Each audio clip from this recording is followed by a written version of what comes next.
Celtic were back in action yesterday as we beat Kilmarnock uncomfortably 2-1. We will go over the fallout from this game in today's video, whilst discussing the huge Brendan Rodgers contract news.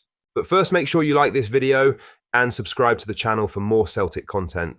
Brendan Rodgers' extraordinary Friday press conference has been described as a sack me if you dare moment by journalist Stephen McGowan, who believes the Celtic manager now has the board trapped in an impossible situation.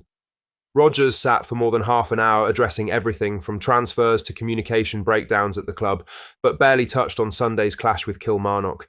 His willingness to confront the issues head-on has been welcomed by many supporters, but McGowan suggested the manner of his delivery was a deliberate show of strength.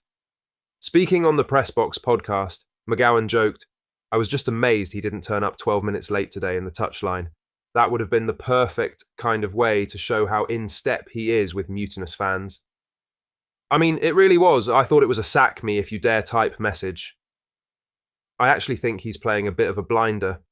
I think he's got Celtic bent over a barrel. If the board keep him in place, they look like they're scared to sack him for fear of a kind of volcanic reaction by the fans. If they don't offer him a new contract, they're chasing an elite coach out the front door out of spite. If they sack him, they throw the club into civil war, and Rodgers becomes the poster boy for the sack the board lobby. So their options are not appealing. The best option really is just to keep a lid on this, get through the season and part ways amicably. I still think that looks like a fairly inevitable consequence. With fan protests already underway and boardroom divisions spilling into the open, Rodgers' defiance has only intensified the spotlight on Celtic's leadership. The North Curve say thousands of fans joined their late entry on Sunday, with many supporters under the stand for the first 12 minutes. They were there singing the songs, and once they made their way to their seats, they got right behind the team. Peter Lawwell wasn't pictured at the game, but Chris Mackay and Michael Nicholson were there, probably feeling quite uncomfortable as anti-board chants rang out. It's the first protest this season, and there will likely be more to follow. Next up for Celtic is Partick Thistle in the League Cup. Celtic have got a good allocation for the match. Now for the main story, as Stephen McGowan believes Brendan Rodgers would only consider signing a new contract at Celtic if the individual he suspects of briefing against him to the tabloids resigns from their post at the club. Rodgers' future has been one of the major talking points at Parkhead in recent weeks. The manager has said he is open to extending his stay beyond this season, but only under the right conditions. No offer has yet been made, despite Rodgers winning 11 domestic trophies across his two spells and guiding Celtic to progress in Europe last term. Speaking on the Press Box podcast, McGowan suggested one condition stands out above all others. "I know that Brendan Rodgers said he wouldn't close the door on signing a new deal, but they haven't offered him a new contract. I think the only way he would sign that new contract is if certain conditions were met. I don't think you need to be Hercule Poirot to know which one of those conditions would be. It would have to be the departure of the individual who he clearly suspects of briefing against him in a national newspaper. So interesting times. I think probably we've passed the danger point, but Rodgers has played a strong hand here, and I think he's in quite a strong position." The fallout from the briefing, which branded Rodgers as engineering his exit and tearing the club apart, has left relations between the manager and sections of the Celtic hierarchy fraught. Rodgers insists he will see out the season, and he is open to staying longer. He shares the frustration over the transfer window with the fans. It wasn't great, and the Celtic squad is now weaker.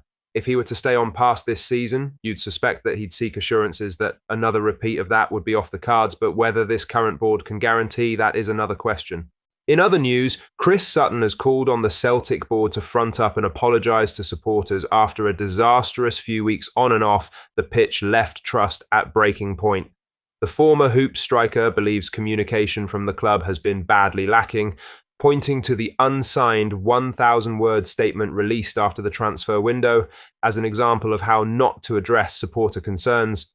"I think it would be helpful, I think that the statement was just absolutely mad," Sutton told Sky Sports. "I think sorry is a start, but just going back to Brendan Rodgers and, the stuff before the season, which he said about needing players in, and this is where everything stems from." He was right. He was right, and that's why the supporters are angry. That's why Callum McGregor came out and said we need bodies in. So, we could talk about friction between the board and whoever, but the bottom line is there are millions and millions and millions of pounds that Celtic have in the bank. and the squad quality was diminishing. So people just can't quite understand that, and I really understand that. And look, there'll be people on the Celtic board who understand that they didn't do enough. So that's where, you come out and say, well, we didn't get it right. We're sorry. You have to move on. That would be a small step. Celtic fans staged a delayed entry protest at Rugby Park on Sunday, leaving the Chadwick stand half empty for the first 12 minutes of the match. With the anger showing no sign of easing, Sutton believes even a simple apology could help ease tensions and reconnect the club with its support. It would be a start and a small step, as Chris puts it. Celtic fans are demanding more, though. The Celtic board were at the game yesterday to witness the protest and heard the chants. They will be feeling uncomfortable about this whole situation. Celtic did get a bit of luck in the match to walk away with 3 points, not with the penalty. There can be no arguments about it, despite some people trying their best. Performances haven't been there this season, but adding freshness to the team, which Brendan Rodgers consistently called for, would have helped.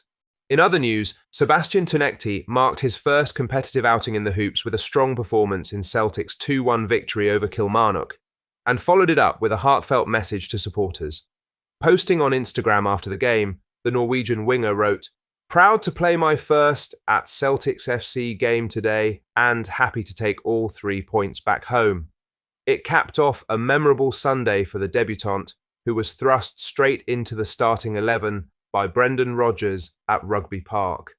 With fans still digesting a turbulent fortnight off the pitch, Tunekti's performance stood out as a genuine positive.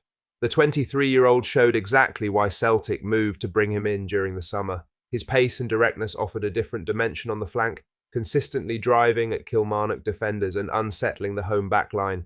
Sky Sports awarded him one of the highest ratings on the pitch, and Rodgers himself praised the winger post-match, hailing him as brilliant and insisting he can do everything. Celtic had looked laboured in attack at times this season, with supporters frustrated by slow, predictable build-up. Tunekti's willingness to take risks and inject urgency gave the travelling support something to get excited about. His debut was not flawless, but his intent and hunger were impossible to miss. For the player, sharing that message on social media was a nod to the supporters who travelled down in numbers to Ayrshire. Celtic fans staged a 12-minute protest against the board before entering the ground, but once inside, they gave the new boy a warm reception. In the end, late drama decided the contest, with another debut, boy Kelechi Iheanacho, burying a 96th-minute penalty to secure all 3 points. But for Tunekti, Sunday was about more than just the result. It was the beginning of his Celtic journey. His post makes clear he's relishing it already. What do you think of what we discussed in today's video? Let us know down in the comment section below. Make sure you've liked this video and subscribe to the channel for more Celtic content. Thank you, take care, goodbye.